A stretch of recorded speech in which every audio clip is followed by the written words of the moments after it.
Howdy and welcome to EHRD 315, which is the application of HRD.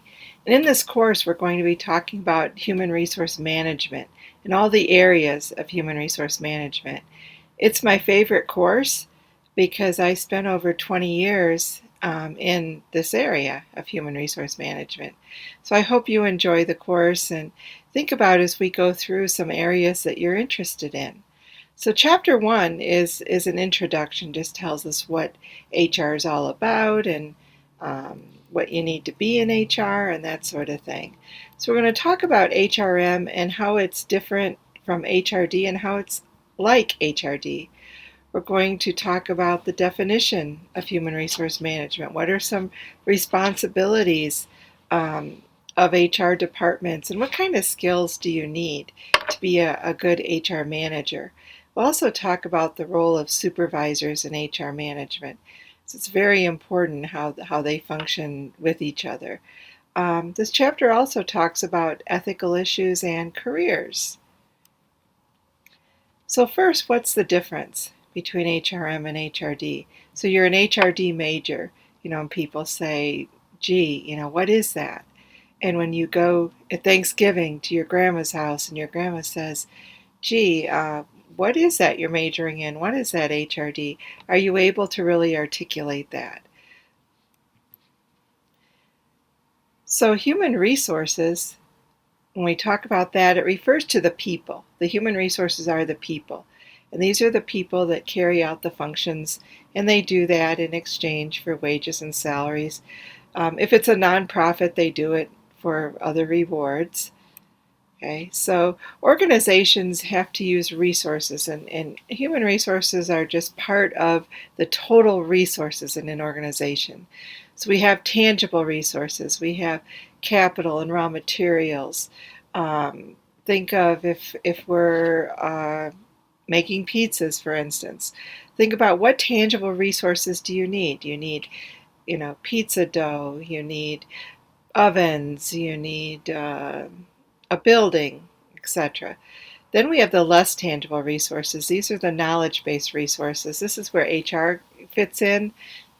But in our pizza example, it would be the knowledge of how to bake a pizza, how to put the ingredients together, at what temperature do you bake it. And then we put these things together and we come out with a product or service that customers value. Human resource management is the comprehensive set of activities and tasks that are concerned with acquiring, developing, rewarding, and maintaining a qualified workforce. And we do this to contribute to organizational effectiveness. Okay, and we talk about effectiveness, we mean contributing in ways the organization's meeting its goals. So HRD is kind of hard to define. And it was hard for the faculty here at Texas A&M to define it. And after many long deliberations and changing words, this is the definition that the faculty here came up with as far as what is HRD.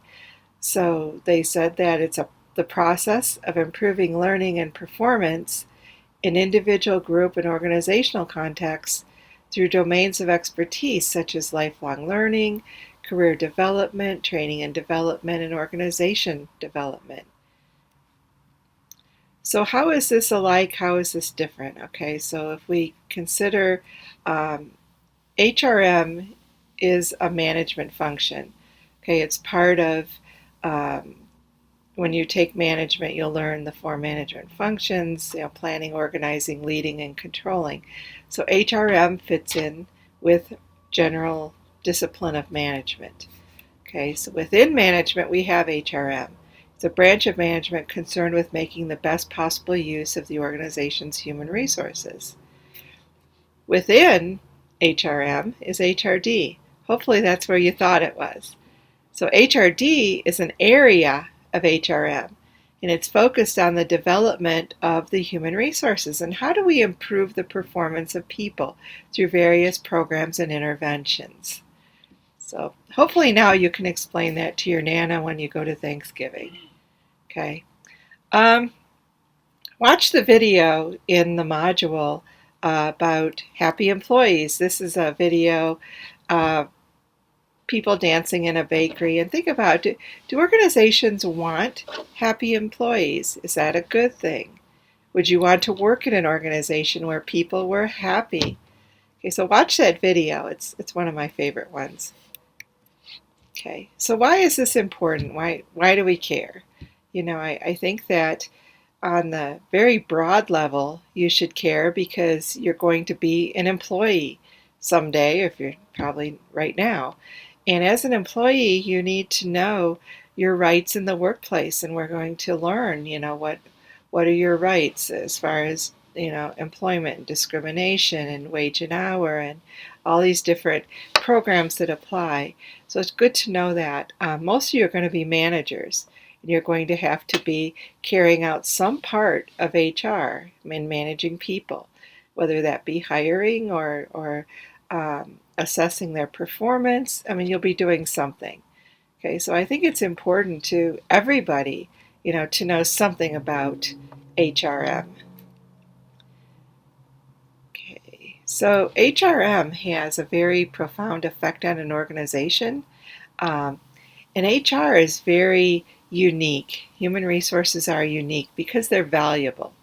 Okay, they're rare. I mean, the people function is very hard to imitate. We can't substitute it. We can try to use technology to substitute for people, but you still need people in the equation somewhere. So HR has a big impact on sustainable competitive advantage. Just to reflect and think, if you've ever been a manager or supervisor, how was that? Was that difficult? Was it easy? Did you find it challenging to have to tell people, what to do? And especially if you came from the ranks and became a manager or supervisor, how was that? It's pretty difficult for most people to make that transition. Secondly, have you ever worked for a bad manager? Yes, I have. What made them a bad manager? Kind of think about that. What qualities? For me, it was someone who was a micromanager. She would tell me, oh, go and do this program. You know what you're doing. And then every day she would come back. Did you do this? Did you do this? What about this? And so I didn't like that particular thing. But a lot of students relate stories of managers who have really poor communication skills. They don't understand or have knowledge of the business. And I mean, we could probably think of 100. Okay, but kind of reflect on that for a minute. And think about that as you go through the course. So HRM has a pretty profound effect on an organization. So let's kind of take a look at that. So at the top, we have top management. These are the people responsible for setting the goals of the organization, the policies, the procedures, the vision, the mission. And then underneath them, we have the managers and supervisors. And then at the side, we have the HR policies and procedures that have been set up. Then we have the employees. Hopefully they're the happy employees. And if you watch the bakery video, you'll see those are the happy employees. Okay? If we have happy employees, we're going to have more innovation. We're going to have more productivity and efficiency. They're going to care more about the customers. Okay? If that happens, we're going to have happy customers. Yay! Okay? And if that happens, we'll have higher sales, higher profits. We'll have a better reputation in the community. So you can see it's sort of a trickle-down effect, comes from the top. So if employees are happy, managers are doing what they do, employees are happy, customers are happy, it's just a win-win for everybody. Okay. So being in HR, you do need some particular skills, and this is the chart that I believe was in the book from SHRM, talks about the various competencies. So when you have time, look at this and kind of think, oh, do I have that, and do I have that, and if I don't have that, how can I get that? Okay, so in a lot of this, you're going to get through your courses here. A lot of it you're going to get through this course and your business minor courses. But take a look. And this is what the Association for Talent Development put forth as what HRD people need. Okay, and it's very similar in nature to what the other one showed. So kind of take a look at these.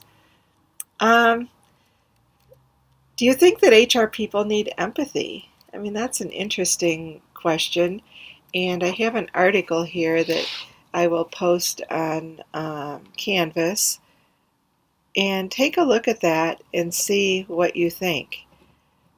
Okay, and maybe post this to the Catbird discussion board and tell us what you think about it. That would be kind of fun to do. Okay, so HR managers have to work with supervisors and staff. So there's a big difference here. So HR professionals are staff. Okay, supervisors and managers are considered line. And what the difference is is that the staff people really don't interact directly with the product or service. They're kind of like support people, although very important. Versus supervisors and managers are interacting more directly with the product or the service. So HR people establish the procedures and methods. Okay, we're the people that come up with the policy for performance appraisal, for instance, um, and how to do it. Then we monitor and evaluate, how's this going? We advise and assist managers. We train them in how to carry out the policies and procedures. We advise them. We assist them. Okay, the supervisors and managers are the ones that are directing employees day to day. They're the ones implementing these practices, but they also provide important input into, how that's going, because they're on the front line dealing with this every day. So they kind of help the HR people develop that sort of thing. So HR people have no direct control over line people. For instance, when I was an HR director, and I had a vice president of manufacturing come to me, and this happened all the time. And he would say, "Okay, I want you to fire George today." And I go, "Okay, what did George do?" And he would say, "I just want George gone." And so I would look and I would say, "Well, gee, George has a pretty good record here. He's done well on these evaluations. There's nothing negative. If we fire George, we're going to run the risk of a wrongful termination lawsuit or a discrimination lawsuit or just a bad reputation or we're going to create poor morale in our workforce." And he could take that advice or not. I mean, I had no control over him. He could just say, "Well, I'm going to fire him anyway." And all I could say was, "Well, okay, but this is what may happen." And then if he went ahead and did it and all that happened, I mean, I could go, "Oh, gee, I told you so," but probably didn't say that. But that's sort of the difference. I only have control over the people who report to me. I can't tell other people what to do. I advise them. Okay, that's what HR is, as well as like legal people. They're considered in this kind of position as well. Okay, so ethics. You can read about this in your book. I won't spend a lot of time on it because we went over this in EHRD 210. But employees have certain rights. They have the right to free consent and privacy and freedom of conscience, freedom of speech, due process. So we have to look at HR practices and we have to make sure that they are ethical. Okay, and when we look at that, we may say, do they provide for the greatest good, for the greatest number? Are they fair and equitable? We need to respect basic human rights. Okay, so in conclusion, this was just, like I said, a brief overview of what we're going to be looking at. But I like this picture because this was kind of me every day in HR, kind of like, okay, now what? Because every day was different. Every day had something interesting that I went home and told my family. Okay, so I hope you enjoyed Chapter 1, and let me know if you have any questions. Thanks.